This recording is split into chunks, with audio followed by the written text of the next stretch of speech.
And so it is with pleasure that I invite Ron Silver to the bema to introduce our guests tonight.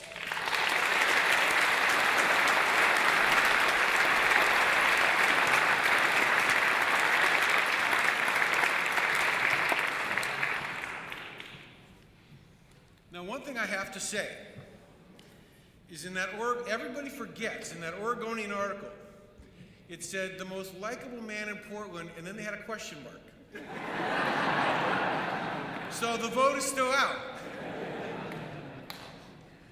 You know, it has been my pleasure to introduce so many of our speakers over the years, and we had an anomaly last year. I got to introduce Mrs. Merle Evers, and there was one thing about her I could not say. I could not give you her criminal history. I am proud to tell you that the tradition now has been reestablished. I will be able to tell you about the criminal history of our next speaker. Because as one of our speakers, John Lewis, says, get into trouble, get into necessary trouble. And Lord knows, Dr. Vivian has gotten into some necessary trouble in the course of his life. He's been a man of peace. He's been a man of peace building and bridge building. Reading materials, he actually, in his high school, I think it was his junior high school in Macomb, Illinois, he actually got the white kids and the black kids to agree not to beat each other up as a junior high kid. He went to Western Illinois University in Peoria, Illinois, and this is Illinois, this is the north. But in that town, there was a segregated lunch counter. And in 1947, he led a movement in the town of Peoria to desegregate that lunch counter. Without violence, and where everybody could still talk to each other at the end of the day. Then, sometimes in American history, things just go right. And one of those times when it went right was in the late 1950s. Dr. Vivian decided to go to seminary school in Nashville at American Baptist College. And there was an extraordinary gathering of men and women in Nashville at that time. Dr. James Lawson was there. Jim Bevel, Diane Nash, John Lewis were students. And these young people with the older leadership of Dr. Vivian and Dr. Lawson, they wanted to deal with a problem in Nashville, which was Nashville was a segregated southern city. And I believe you see a photograph right here you'll see Dr. Vivian with Diane Nash, and that white man there with the bow tie, that's the mayor of Nashville. And non-violently, they went to him and they challenged him in his heart.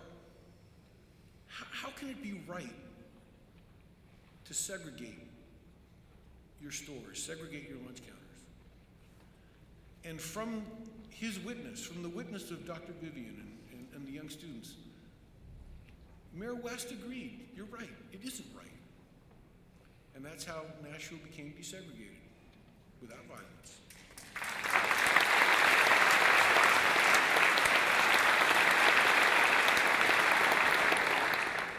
And we had John Lewis here. John Lewis was one of the original Freedom Riders in May of 1961. If you remember, they left from Washington, D.C., and they got as far as Birmingham.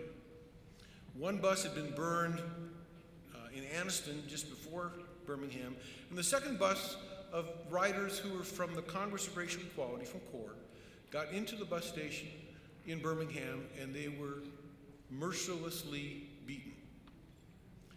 Well, they had to get those CORE Freedom Riders.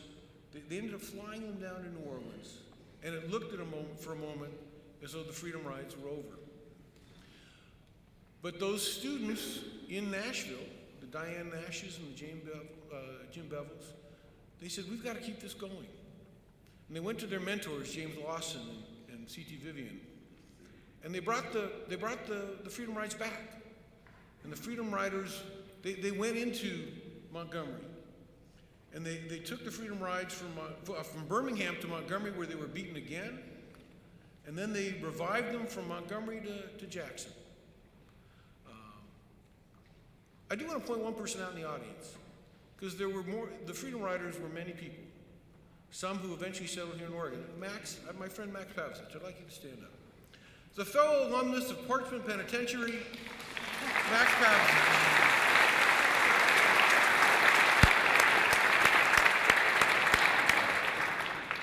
But so they decided to keep those rides going. And on the first bus from Montgomery to Jackson, there you see the photograph of Dr. C.T. Vivian doing something that would have made my mother happy. He was arguing with the National Guard to let people go to the bathroom. But they didn't listen. But the bus went into Jackson, and you'll see when they got to Jackson, their means of transportation shrank. There's Dr. Vivian in the paddy wagon, going to the Hinds County Jail. And here's what I'm proud to say: we have the criminal, we now yet again have a man with a good criminal history. We even have a good mugshot of him.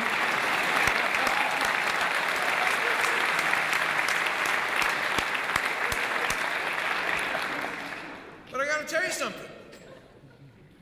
Soon after this was taken, he was interrogated. And he forgot to say something. He kept on forgetting to say the word sir. And for that, he was beaten in the Hinds County Jail. But he left after he got out of jail. He went on to join Dr. King. And he participated in the, we'll get to that slide in a second. We'll get to the bathing shot in a second. But he went on to join Dr. King, and he was part of Dr. King's staff in Birmingham, Alabama, for the Children's Crusade that led to the, it's a two-part story. The Children's Crusade led President Kennedy to put the Civil Rights Act into Congress in November of 1963. But we don't call it the Civil Rights Act of 1963. We call it the Civil Rights Act of 1964 because it took continued agitation by the Southern Christian Leadership Conference, including not only continued agitation in Birmingham, but included wading in the water in St. Augustine, Florida, where, among other people, Rabbi Israel Dresner, Cy Dresner, who was here a few years ago, took part.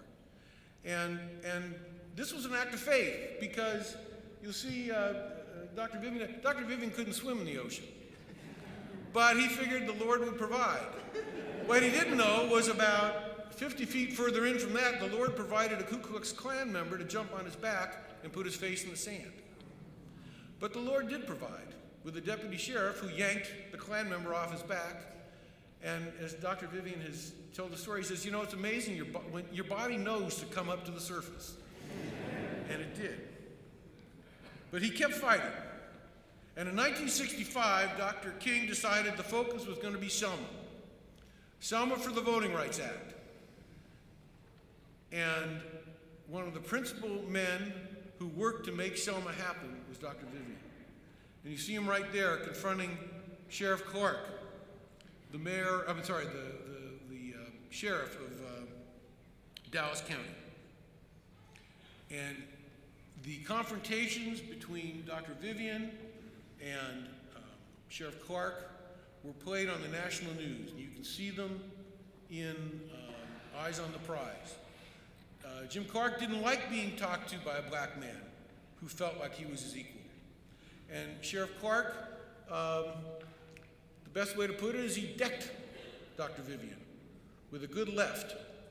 And Dr. Vivian went down, but he came back up. And he came back up, and he didn't come back up swinging. He came back up from a place of nonviolence. And that whole Selma campaign, led by Dr. King, was a campaign of nonviolence that led by the witnessing that these men and women and children did to the passage of the Civil Rights Act of 1965. From there, he went on to write a really terrific book that you can get on Amazon.com from one of their outside sellers. It's called Black Power and the American Myth. And he went on to do many, many, many important works. Training young seminarians in a seminary without walls. Leading worldwide diversity training for businesses. Developing a leadership institute for young folks in Atlanta. And in 2013, President Barack Obama awarded Dr. Vivian the Medal of Freedom. Highest award you can get.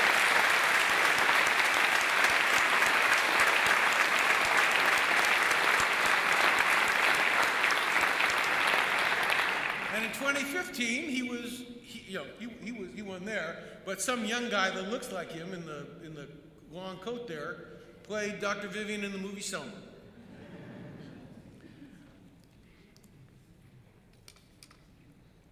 But I've had the amazing pleasure to be with Dr. Vivian for the last 24 hours, and I've learned a couple things from him. One of the things is that a movement succeeds when it's based on a commitment to pursue truth, justice, and love. Another thing is it's in the actions that we find out who we are. I want to speak to those actions for a second. When I take students to Selma, I take them to the Dallas County Courthouse. And I take that photograph that you saw earlier of Dr. Vivian right there. And I take one other thing. I take this t-shirt.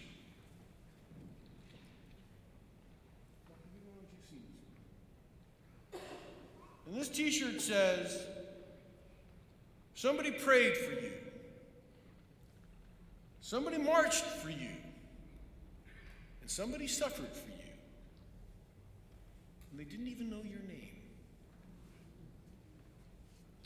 One of those men who marched and who prayed and suffered for me many, many, many years before he ever met me is our next speaker. And it's my true pleasure to welcome Dr. C.T. Vivian to the stage.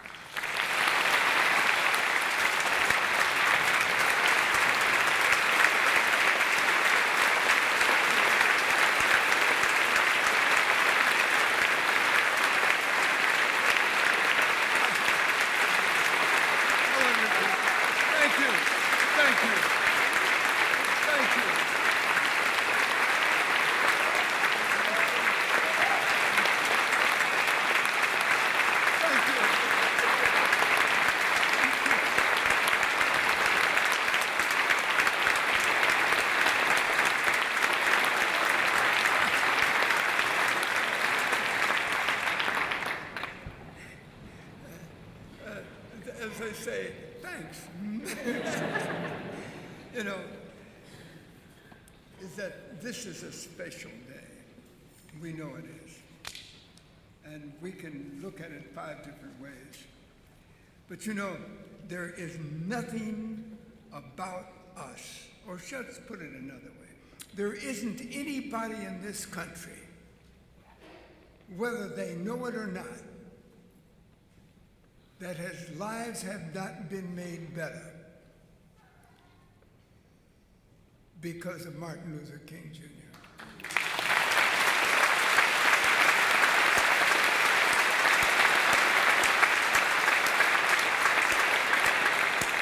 And here is a man that was 3rd generation. I call them 3rd generation people. It took 3 generations to make them. His father left his house and just left everything there because it wasn't his house, it was his father's house. He and his father never got along. And so he just left, take care of himself, right? And he ended up in Morehouse College. Now, I don't know how you end up at Morehouse coming from nothing, right? But you do, right? I had a son to go there, and it cost me more than I could afford.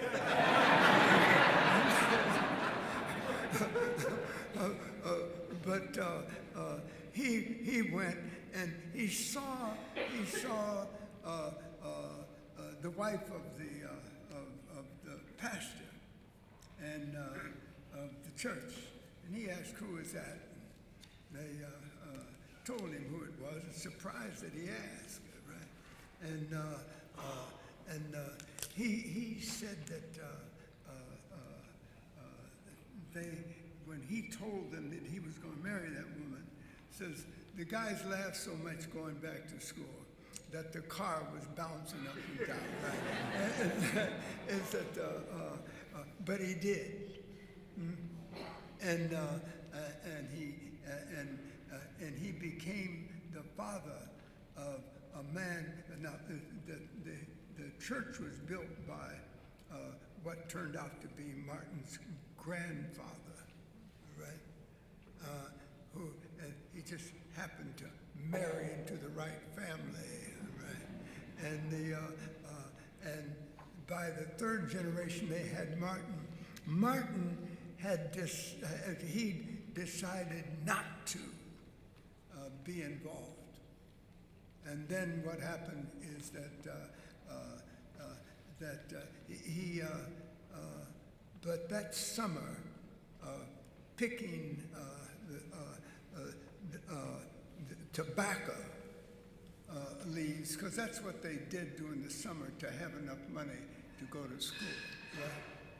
And he saw it. And it was there that the guys voted for him to be their pastor at this place that is so hot in the summertime. I've really been in one of these for about 5 minutes, and you really break out in sweat in no time at all. Sun is shining down on these tobacco leaves, covered up. You're bending halfway down, and but somehow in that whole thing, he decided that regardless of what he thought about other ministers, he was going to become one. See, because you get to a certain point, and you don't like the way some of the people within the within that profession act, right? God handled them differently, but you didn't know him then. So as a result of that, Martin had to go through that summer. And when he did, he came out on the other side saying that he wanted to be a minister.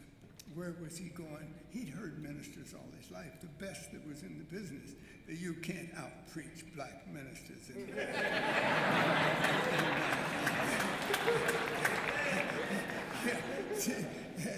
And all of them didn't go to seminary either, right? But as a result of that, he decided that he was going. Here is a guy that was writing newspaper articles when he was, before he was out of high school. Good enough articles to be published in the paper, and they were always about some social issue. All right, we're dealing with genius.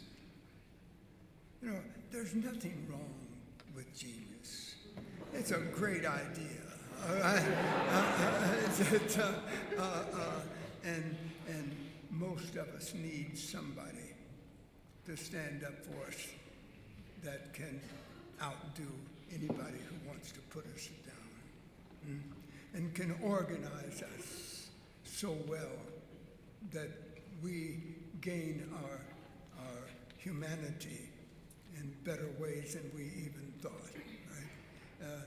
And give us a sense of our own selves that is so good that we come up out of the muck and mire of regular life and go on to know the sunshine of life and help other people make it up that hill too, right? Is that and Martin was one of those that didn't have to. See, the great thing I love about Martin, he didn't have to do anything for anybody. He didn't have to help anybody.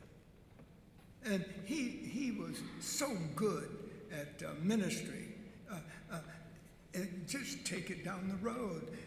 After they won that first victory, every church in the country wanted him, not just to speak, but many of them white and paying about 3 times what we got black, right?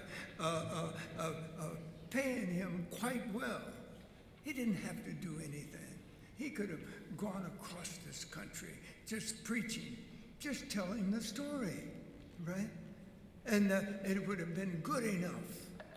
And he could have named whatever he wanted, and he could have had it, right?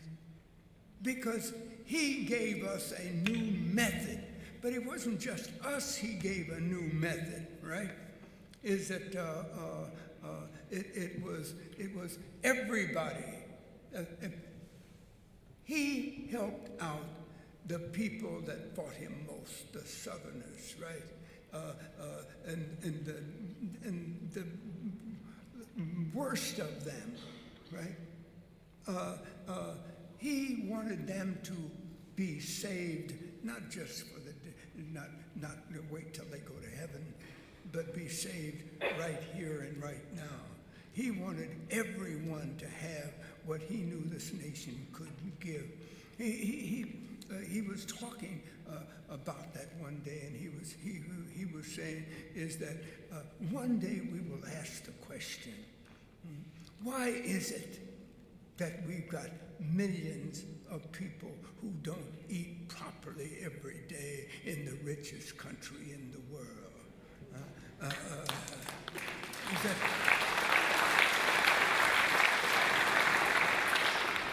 It was this man that asked the deepest questions, right? The questions that really matter, the God questions that only God demands of you. He was demanded of us as a natural for the rest of our understanding of our humanity. We don't get to help each other until we ask certain questions. I don't care who we are. We can't duck from certain kinds of understandings. And when we see people poor and without, and we think about the fact of what has happened to our own families, right? And that we didn't want it at all, but it came, so we can understand everybody else. Martin didn't have to do that to still understand at a deeper level than most of us understood.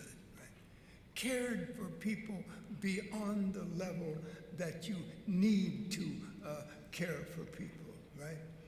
And most people don't really deserve all the kind of love that they get from the time, right? Is that and they know it.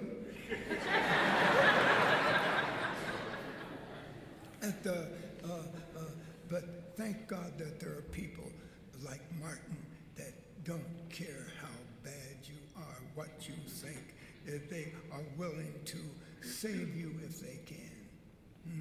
Didn't have to do anything for any of us. In fact, we didn't even like ourselves. If you were black, we went around saying, things that said we didn't like ourselves, right? And if you were white, you thought you deserved more than you needed to deserve just because you were white. All right? We have all gone through that. Martin understood it, knew it all. Didn't have to do anything for any of us, but kept on doing it. Never stopped doing it. Right? Made certain that everybody should want everybody else to have a better life, and not just in like a politician does it, but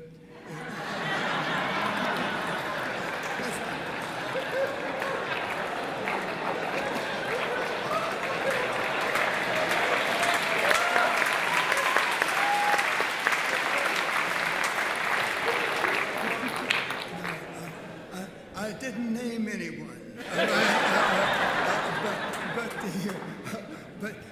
But it's this kind of understanding that is deeper than the norm. I remember going into a jail, and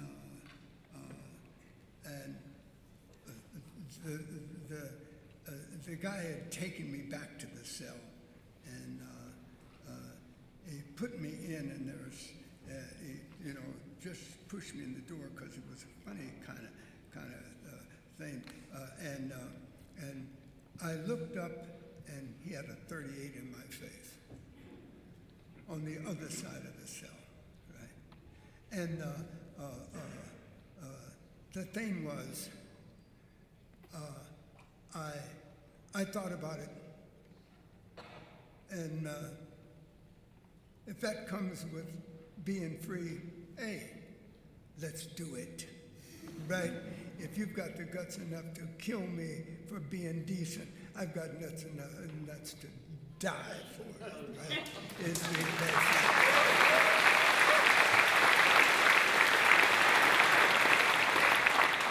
Because it becomes clear that one of the things we learned in the civil rights movement is that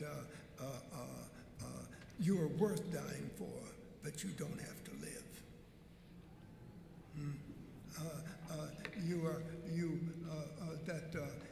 If we are willing, but you've got to be willing, And those that are demonstrating today, they're young.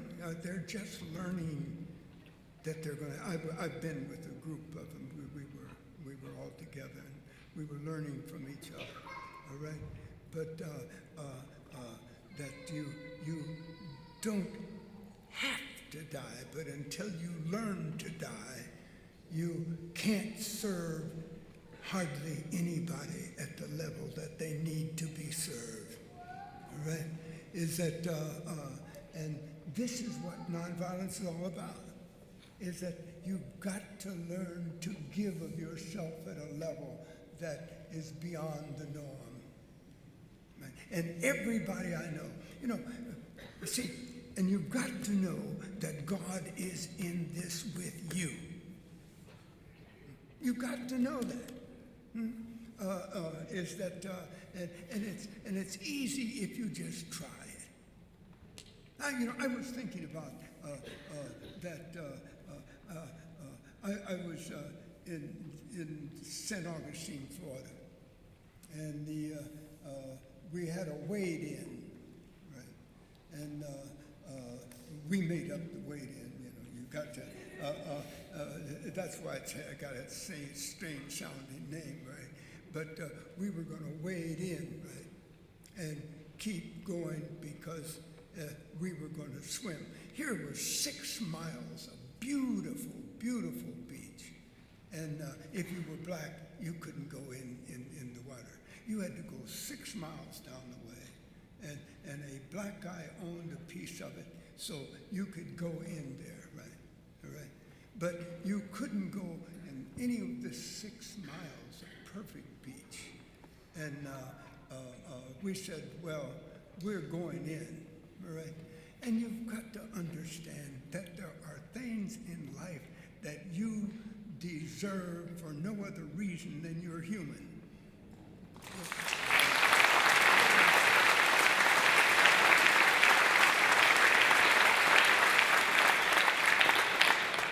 And based on that kind of understanding, we just went in. Now, the Klan was waiting for us. In St. Augustine, it wasn't a Klan. It was a guy and his family, right? Except they had about 300 members to the family. And so we started in, and they were standing there with their arms together so that we couldn't go any further. But they were smarter than we thought, right? because we thought we'd be standing there. Up north, the same thing had happened, but we were just standing around looking at each other. But they started backing up. And the beach in St. Augustine goes down slowly. You can just keep walking, walking, walking. And if you wouldn't float, you could just go in over your head, right? But the water picks you up, right? And that doesn't happen. But they kept backing up, and we had to go further in, right? Fred Shellsworth said to me, he says, Vivian, can you swim?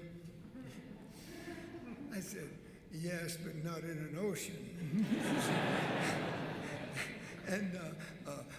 But we had to keep moving. But you see, it's a strange thing how things happen, is that boom,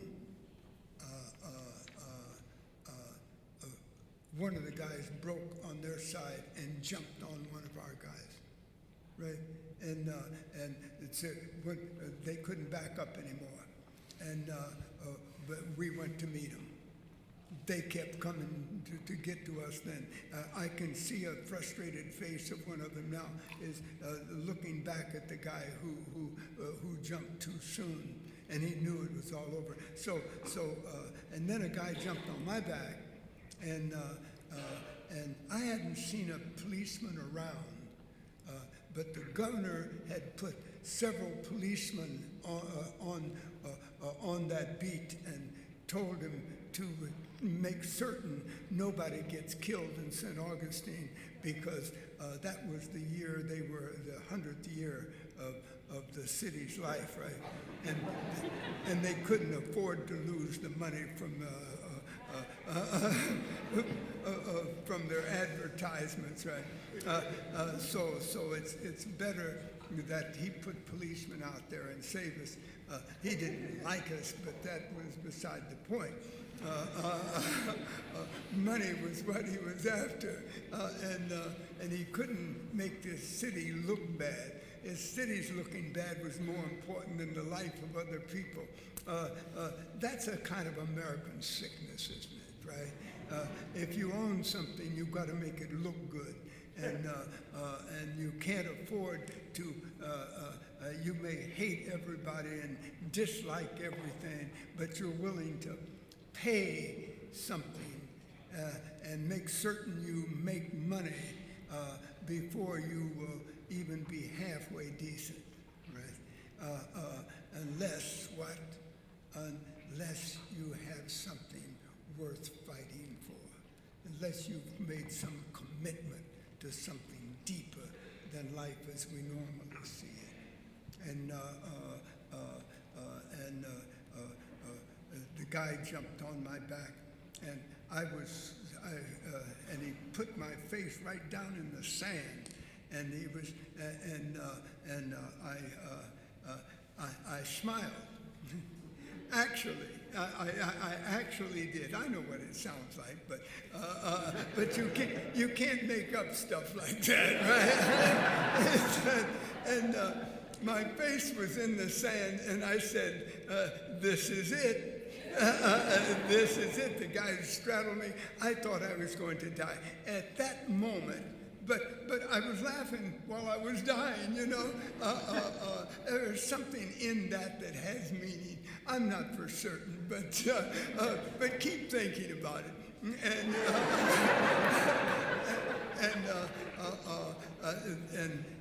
so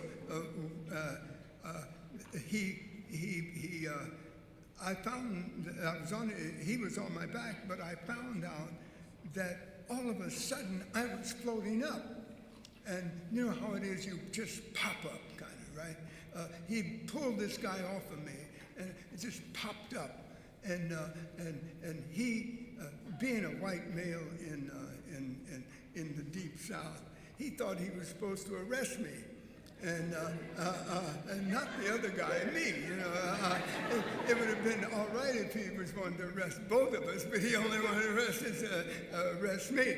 And so I was sputtering, and I said, I'm the one that's got a right to be here. He doesn't have a right to be here. And he thought about it, and he was looking at us, and he was looking, and we were both looking at him, and we were looking straight in his eyes, because we know he could decide any way he wanted to. And the white fellow figured, South, he won't be, that I would be the one to be arrested. I thought it was South, and I too would be arrested. It's either way you would make it, but it's the other way around.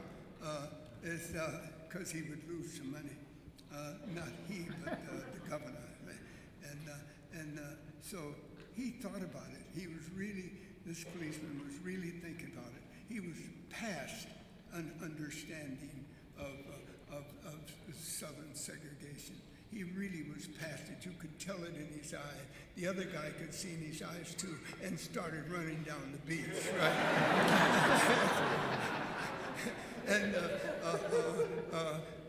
When the policeman understood that I had a right to be there, he changed just like that. And he went and got me towels and everything, found a place for me on the grass of the beach. Is that, you see, all of us could be that good overnight if we really desired it. There doesn't have to be some separation of people. We're all just folk, right? Just wanting to have a decent life. And when we're at our best, we want other people to have a decent life as well. And that's what nonviolence is really all about. And that's what Martin King was all about. Here was a guy who didn't have to do anything, but he wanted to give his life for something better than what we normally had in life, right? Is that I was thinking about that. I was pulled up at the last moment. That thing has happened. We were talking about how a great number of us was at the seminary at the same time, I was told I was going to seminary, but I was waiting for the scholarship to happen at one of the best in the country. And they sent me to a seminary I did not know existed, right? And it wasn't one of the best in the country, right? All right. And it was in the Deep South. It was not, well, it wasn't in the too Deep South, but it was in the South, right? And it didn't seem to be any reason that I was there. And then a dozen people showed up at that school that was ready to die for freedom. Now, why did all of us show up at one time? I don't know. But if you want to do right, if you're willing to suffer for what's good, you will find that a way will be provided beyond what you really thought. If you're willing to make life better for more than you, it will happen to you. Could.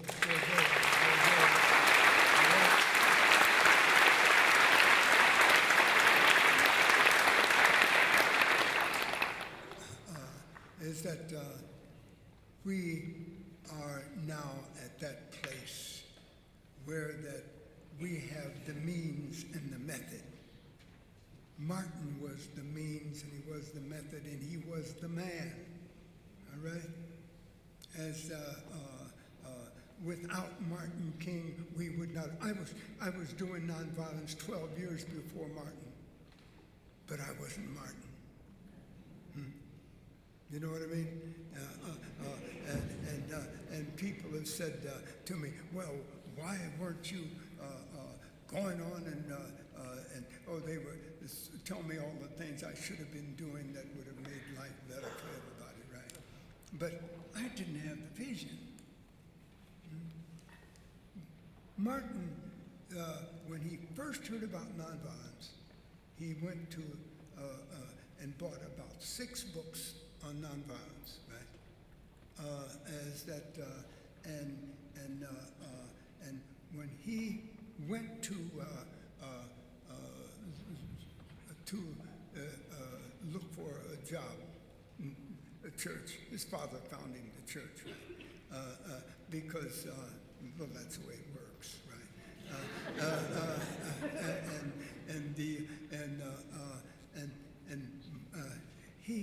He never thought, he didn't go, he didn't immediately go when Rosa Parks went to jail. He didn't immediately go. But they had a meeting at his church, and they told him they want him to be their leader, and he did. He was willing. He was willing. They tried to blow his house away with a bomb, right? And he told, and everybody in the neighborhoods around us, that's our side of town, right? And they came in with guns, and a couple of them had rifles down the leg of their trousers. They were ready to say, we will take this no more, and we are going to fight you back, right? And Martin told them, go home. They were waiting for him to lead them, and he led them, but not where they wanted to go. But he got, finally, and with their help, what we all needed. And it's possible. It's strange how at the last minute something happens. And you gain far more than you thought you would. Gandhi was before Martin, right? And Gandhi beat down, and this is what it's all about, the whole British Empire. And when he was coming into London to have them sign the right papers that he just has to attach his name to, right? That would free up all India. Right? He'd been at it 17 years. Doesn't matter how long it takes you. Just like it didn't matter how long it took Martin. The great ones are willing to fight for what they want. Not fight. That's what we didn't have. We had too much violence. That's why we could never defeat violence. What Martin and Gandhi was doing was teach us how to defeat violence.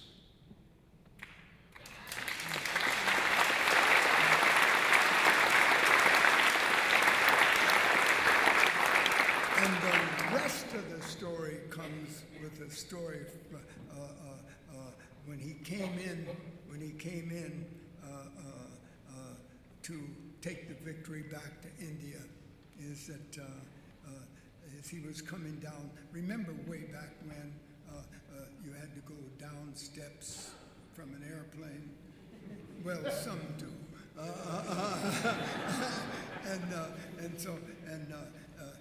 He started down the steps, and somebody's in the crowd, because there were about 2,000 people that came down to the airport to see, because they wanted to be in on this. It's one of the greatest victories that man has ever fought, and against the greatest power that we had for violence. And yet this guy standing there with a little diaper on, right, had beat the entire British Empire. here was a guy later in the United States that had, and the worst one. I mean, he was black in America, black in the South, black expecting to overcome this whole white authority that was against him. Is that both of them won. I think that the answer is in what Gandhi said when they said to him, Mr. Gandhi, what do you think about Western civilization? And he acted like he didn't see him. It's an old political trick. And you look around, look out over everybody as though you're looking for the person that just said that. And then you say, as he said, oh, hello. And then he said, they said, because they'd ask him, what do you think about Western civilization? And he said, it would be a good idea.